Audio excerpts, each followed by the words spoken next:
Really happy to be here today. Thank you guys all for having me. So I'm really nervous right now. Just thought I'd put that out there. So for the purpose of getting through this, just try not to look at me.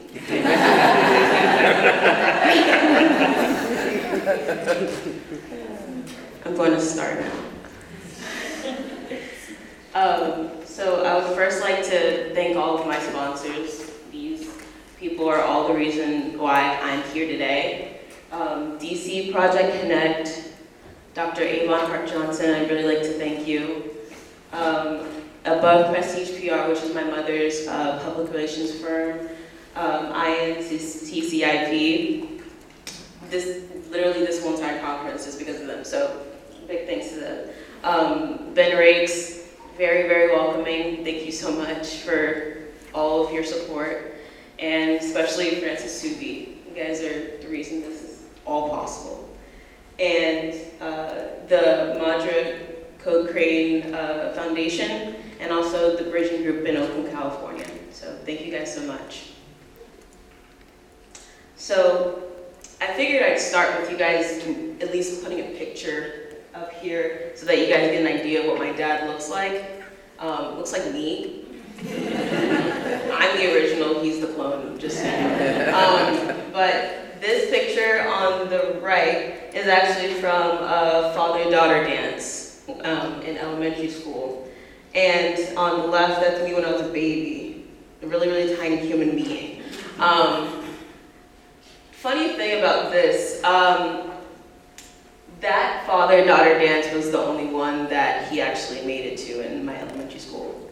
We had those dances every year, and I remember vividly when he couldn't make it to my father-daughter dance, and I had to go to the dance with my uncle and my mom. And everyone was asking me, "Where's your dad? I thought I saw your dad here last time." I'm like, "Oh, that's my dad, he's different this time." Very different. And that's just one of the things that children with incarcerated parents have to go through. The absence is really what affects us the most. So, before I get into my core messages, my dad has been incarcerated since I was 9 years old. He was given a 12-year prison sentence for theft. And that's something that's quite common, especially in the US. Mass incarceration is just obviously a big problem. The sentencing that a lot of people are given do not fit their crime. So, because I've had to grow up with without my dad for many, many years, I found it very hard to cope, especially when you're trying to cope alone, because there was no one else around me that was going through the same thing. I thought I was the only person that was going through this. I felt so just lonely, and I felt hopeless, and I was in a very depressed state. And that was around the time when I started writing my book. My mom told me, she was like, "What if you wrote a book about incarcerated parents?" And I was like, "You're crazy. You're trying to ruin my life." And at the time, because it comes with so much stigma and so much shame, and I have nothing to be ashamed of. I didn't do anything. But at the time, I was the kind of person that would blame myself. I felt guilty, I felt abandoned. And so when I wrote my book, that was a form of therapy for me. It was a way for me to get out all of my feelings onto paper. And it allowed my mom to, figure out what was going on with me. And my biggest thing was, I didn't want pity. I just wanted to be heard.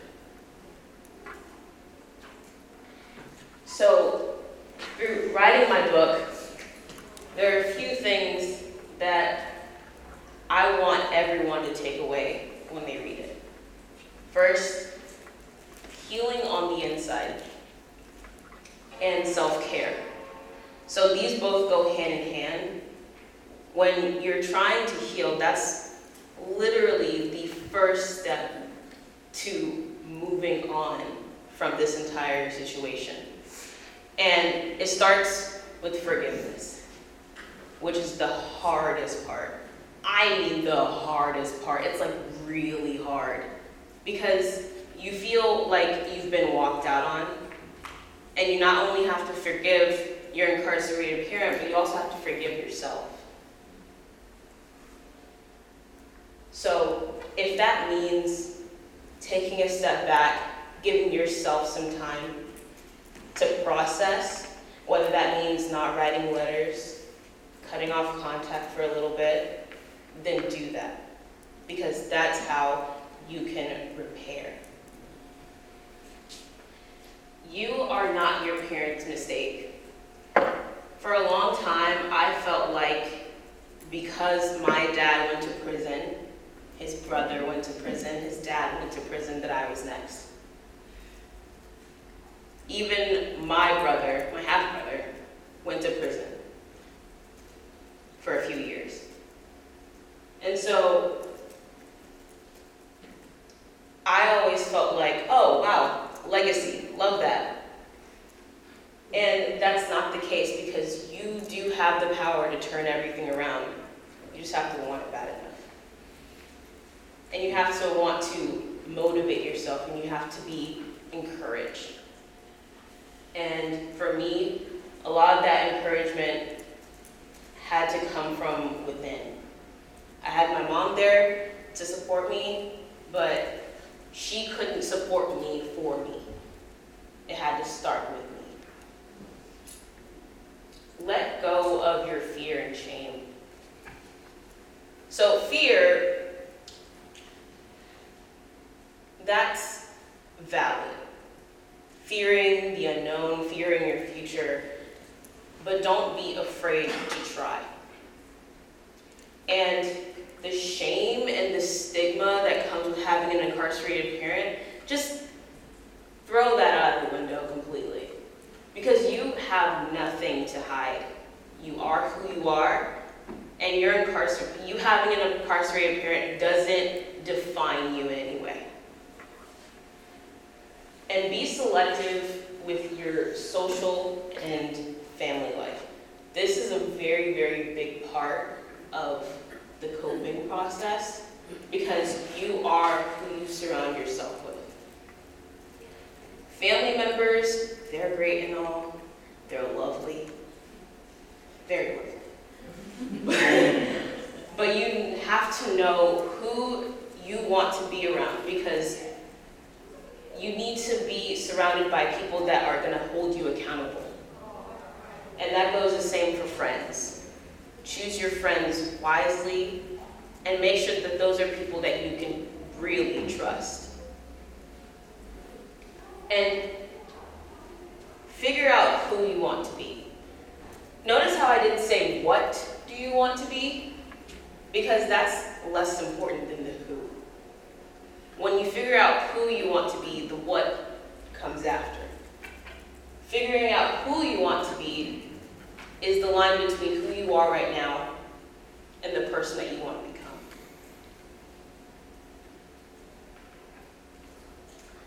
Now, this is a quote from Dr. Baz Dresinger. She is a English professor in New York at John Jay College. And she basically helps out with the Prison to College Pipeline, which is a program where she's able to help inmates go through college and complete college so that they can have an education before they come out of prison.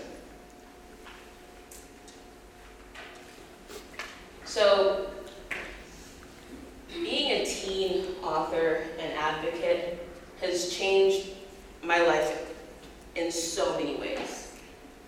My personal life, my family life, my social life, all of those things have changed ever since this process. And this whole entire process is my coping mechanism. Life changes as far as my social life. Lots of dysfunction there. But it took me 17 years to figure out what kind of people I want to be around. 17 years. It's my senior year of high school, just a few months ago. That is the period, that's the point in time where I figured out what kind of people I want to surround myself with, what kind of people are actually my friends, what kind of people that I can actually trust. And senior year for me in high school was a very challenging period. You have SATs. Some of you maybe in the back are too young to know what that is. But you have SATs coming up. You got college to think about. You have a career to look forward to, figuring out what you want to do with your life. And teenage angst, that's also, part of the process. But you have all of that to deal with, and on top of it, you have to manage a social life. And throughout my senior year, I thought that I found the people in the beginning. I thought that I found the people that I wanted to be around. And that completely shifted after I wrote my book. I mean, completely. The friends, quote unquote friends that I thought I had, they just dropped like flies. And that was like a dark period in time for me because I didn't really have any friends. But from that, I found new people. It's only a shame that I found them when we're graduating, but I found new people that made me feel good about myself and made me feel like I wasn't abnormal. They made me feel like I was just a regular kid. And family. My family life has definitely changed. I've offended some people in my family from writing my book. And that's because it's easy to take things personally when you're not the one going through the story. When I wrote this, it was my story. It's completely from my perspective. And the only thing that some of my family members could take away was, I'm being attacked. And I had to explain this to them that it's not me attacking them, it's me calling it like it is. It's me saying what's going on from my eyes, what I'm seeing. And I was told that that was too real for them to accept, so that's why they got so angry. So my personal life, I've really changed as a person. And when I say that, I mean, when I had just started writing this book, I was 14. And I was sitting in my room, just jotting away. And I remember feeling, in the beginning of writing, I remember feeling so angry and upset at the world, and I just wanted to break something. I wanted to fight. I was like, do you want to fight me? Please fight me right now. Like, I just want to fight. And that's not the best way to be, but that's what I was going through, because I felt like I was alone. I felt like I was the only person going through. I didn't know about any organizations that, were supporting children with incarcerated parents. I had no idea. Until after I wrote my book, I learned about all of these organizations. I'm like, well, why couldn't they have helped me then? That's the period in time where I would have needed them the most, where I would have needed children just like me to be around me to talk about what I'm going through. Every time that I put pen to paper and I have to send a letter to my dad in order to just keep in touch with him, when there are kids that can just walk upstairs and talk to their dad, and just shoot a text to talk to their mom, or know when is the next time they'll see their dad because their dad is picking them up after school.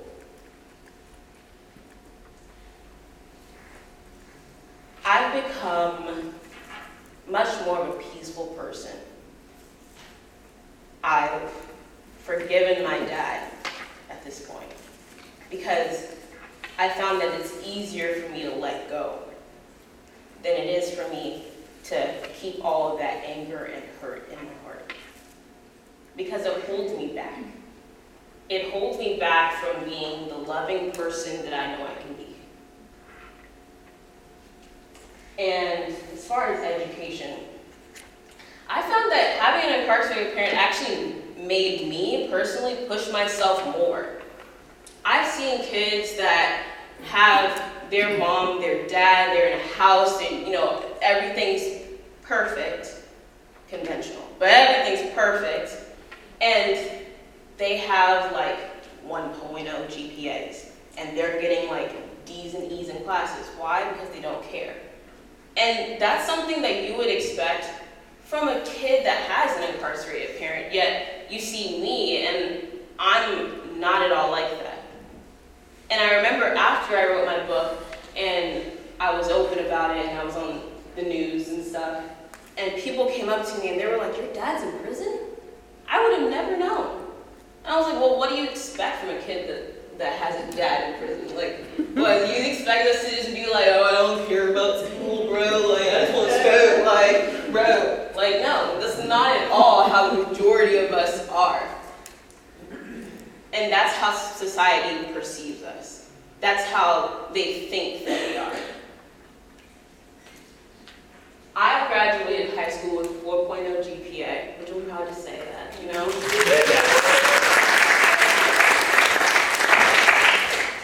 It was hard. Very hard. Lots of nuit blanche, whatever the French call that.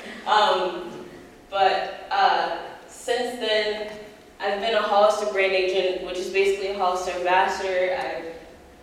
In the recent months, I did a campaign with them, Jeans for the Collective Good. And I was chosen for that because I wrote a book.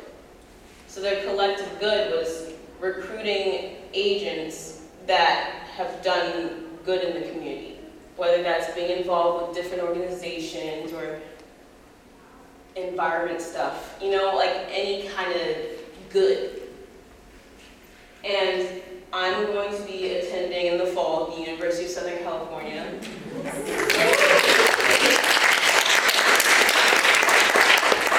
Kind of scared. But, going from DC and those high rises and, White House and senators and stuff, and then going into the LA, like, oh my God, brew kombucha. Like, I don't really know what to do. Maybe we'll see what happens. But, since then, since writing my book, I've also been featured on TV, which I'll show in the next slide. But all of these have happened because my dad went to prison and because I went through the process of coping. So for that, I wouldn't change anything. Amen. Because it made me the person who I am today. It's the reason that I'm standing in front of all of you right now, telling my story. More than 2.5 million children in the U.S. actually have an incarcerated parent. So many that Sesame Street created a character to tackle the issue for their viewers. Well, one of those children wrote a book about coping with the circumstance. Anyé Young and her mom, LaDonna Drigo, join us now in studio. Welcome. Hi. Anyé, you're so inspirational, and kids go through enough growing up in childhood. How old were you when your dad was incarcerated? I was 9 years old, actually. You're 9 years old. So Yeah. what's it been like without having your dad there and just kind of learning the ropes with you and your mom without him around? Well, for one, I had to get used to the fact that my mom had to take up, both roles, that load, that responsibility of both a mom and a dad. And not having my dad around was kind of hard on me, and I had to find my own way. There was no one to really guide me through that, or that I could really go talk to someone about that, because there's this feeling of shame that comes with it. So it was really hard to talk about. Knowing that your dad, that shame that you feel that you think other people are judging you because your dad's in jail. Yeah. Gotcha. And LaDonna, when you're seeing your daughter grow up, and you're an honor roll student, you're a rising senior, you're looking at Ivy League schools for college, and now you're an author. So to see your daughter kind of blossoming, it's a testament to you, obviously, as her mother. But how proud are you of your daughter? Extremely proud of her. Pretty much she's developing and molding into the young lady that I know that she is. But it's, she's in the teenage phase right now where she's still kind of using other people's opinions to form her own opinion. Yeah. But I'm seeing more and more that she's stepping out into her own, and she's not so much caring about what other people think, other than trying to just influence the world to be better. Well, and you hear a lot, I mean, that's the teenage years, high school, but you hear a lot sometimes if you put it out there, then people can't judge you for it. Because, I mean, they will, but you're putting it out there and saying, this is me, I'm okay with this, and if they're not okay with it, then they're not worth being in your circle. Yeah, it took me a while to get to that Yeah. point. I think some of us are still kind of figuring that out. Some things are harder than others, yeah, of course. So why did you want to write this book and really put that story out for everybody to know? So when I wrote the book, I was actually 14 years old. Wow. It took me a little bit to get to that point where I was a little bit more selfless, because when you're writing a book like this, you're thinking about more than just you, because the issue, it affects more people than just you alone. You're not the only person in the world. You have to come to that realization. So I had to realize that it was bigger than just me, and that other kids needed to feel that and know that they could pursue their passion rather than feeling like, they're destined for failure, which is how I felt.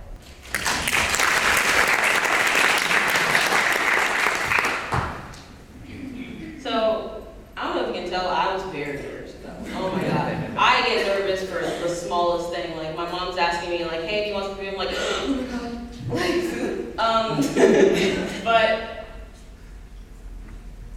what I've realized is all the adults that want to hear what we have to say, we just have to say it. And I've put some bullets up there for what I think needs to be done, or what I would like to see done. So first, sentencing overall needs to be shifted so punishments actually fit the crime. And that's the mass incarceration portion of it. To solve that, the judicial system and lawmakers need to figure out what's an appropriate sentencing for this specific crime.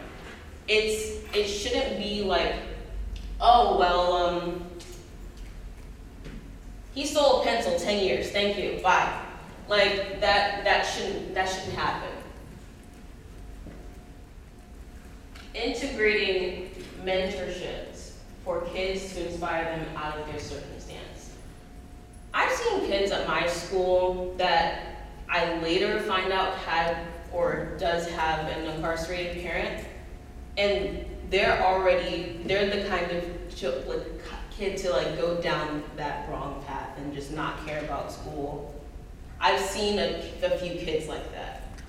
And it's just, I realized a lot of people at home don't have that support system that some of us have.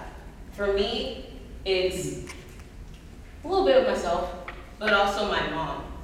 My mom pushes me a lot, but not everyone has a mom like mine. Not everyone has, or maybe an uncle that pushes them to do more stuff, or supports them in that kind of way. So when I look at kids like me that are going through that and going down that path, I'm just thinking, well, what if they had someone to back them up? What if they had someone to actually support what they want to do? What if that kid wants to be a sculptor and his grandma's raising him and she's just like, art's stupid, bye. If children of incarcerated parents were exposed to these organizations and these people, these these guides that can help them along the way, then this cycle wouldn't keep on happening. Putting together existing resources for college funding and career training. Now, this is more the young adult side. The teenagers are the ones that really need this kind of support. I've seen way too many kids that don't even know where they want to go to college, and it's senior year. Or at least an idea of what they might want to do. And sometimes it's, oh, I'm not going to go to college because what am I going to do there? How am I going to get the money to go there? And if organizations could maybe implement workshops so that these kids could apply to good scholarships and have that kind of help, it would make a difference. Provide a way for kids to get together and help each other with trauma. This is one of the big things that I wish that I had 5 years ago. I wish that I had people around me that were going through the same thing so that I could talk to them about it. Like, I wish that I could just, roll up to the homies and be like, hey man, I just wrote a letter, that was hard, that hurt. And they'd be like, I feel you. None of my friends ever said something like that to me. When I tell my friends, oh, I just put a letter in the mailbox and I just wrote my dad, that really hurt, they'll be like, dang. Dang? What? Why? Because they can't relate. They can't tell you, oh, I know how you feel. They don't, because they're not going through it. They don't even have an experience that's remotely similar to what you're going through. So they would never know. And from being here around people my age that have an incarcerated parent, it's made me feel so much more normal, if that makes sense. Because I know that I can talk about certain topics that relate to my dad being in prison, and they can relate too, because they're going through the same thing. And it doesn't make me feel as alone as I felt 5 years ago. Nice. Form a list of employers open to providing jobs for returning citizens. Now, when I received a scholarship back in DC, there was a keynote speaker there, and he was talking about how when he came back into society after serving his prison sentence, he applied to over 40 jobs. 40 of them rejected him because you have to check off the, have you ever been convicted of felony? And they put you in a pile, and it's like, oh, can't touch that. And the 41st job that he applied to, he actually got it. And that was only because it said, have you been convicted of a felony in the last, I think, 6 months? And he had been out for a year. And that is the only reason why he actually got the job. If there were a way for companies to understand this system so that they could be a little more accepting of someone who's made a mistake, done their time, they've had their punishment, they're coming back into society and they want to make a change, why don't you just let them? Ask kids what they want to do as far as keeping in touch with their parents. Now, a lot of caregivers either think that their kid doesn't want to keep in touch with their incarcerated parent, Or they think that they do, and they push them to go visit, they push them to write letters, and they're just like, I'm not really feeling it. But how about you ask us what we want? Because that rarely happens. Asking us what we want to do, what kind of choices we want to make as far as the dealings with our parent. Because I feel like we have a right to that. We have every right to say, I don't want to talk to this person right now. I don't want this person in my life right now. We can change our mind in 2 years, 5 years, 10 years, whatever it takes. But that's how we're able to cope. It's painful for us to go into a prison facility, go through metal detectors, be patted down just to see our parent. It's painful for us to pull out a notepad, take out envelopes, buy stamps, and walk out of the door to put a letter inside the mailbox. All of that, it affects us more than you know. Because it's like we're reliving everything at the same time, again and again and again. So until we've healed, we're not going to be able to keep doing that over and over and over again. Thank you.